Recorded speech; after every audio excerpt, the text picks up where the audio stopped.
చెప్పండి బాబు, మీ కష్టాలు ఏం చెప్పి నా కాడికి ఎందుకు వచ్చారు? ఒక శత్రువు ఉండు చెప్పు. మా మీద దాడి చేసి ఆ, ఆయన ఈ పానట్టు మొత్తం ఖాళీ ఘోరమేనా లేక పానకి పోవాలి అంతేనా? పేగులు కట్టేయాలి ఖాళీ. బయట పంపించాలా లేక ఉత్తి దేయాన్ని పంపించాలా? వేరే అదే సరే, నీ రక్తం కావాలి కొంచెం.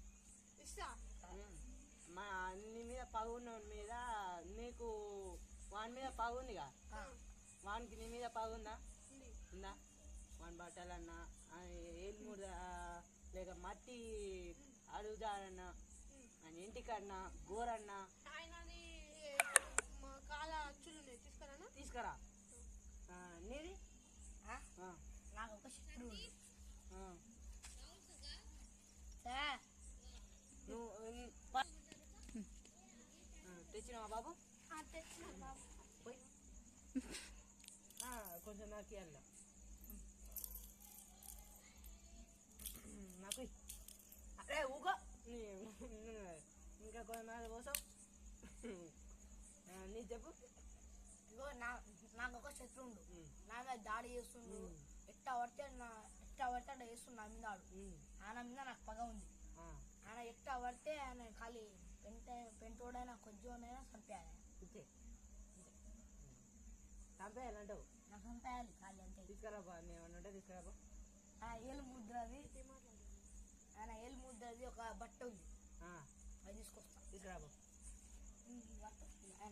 నా మాటలు తీసుకొస్తావురా? ఆయన గిన్నె తిరిగిండు గిడబడినా. నాకు కొంచెం నీదు కిడ్నీ కావాలి సవా. నాకు పైసలు వద్దు, కిడ్నీ కావాలి. ఎందుకంటే నాకు కిడ్నీ ఒకటి కిడ్నీ కావాలి.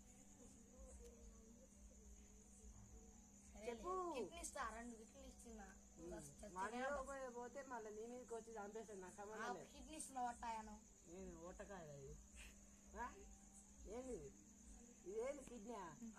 బొంగుల కిడ్నీ? ఏం కిడ్నీ? అదే కిడ్నీ దెంగే నువ్వు వీడికి పూగుల కిడ్నీ. పైసలు ఇస్తావా? ఎంత ఇస్తావు? 250 పూగులో పెట్టుకో. నేనేం చెప్పు, నువ్వు మట్టి ఇచ్చినావా? చేయాలంటే నువ్వెంత ఇస్తావు నాకు? 1,00,000 ఇస్తా. 1,00,000 ఇస్తావు? 1,00,000 ముద్ద పెడతావు.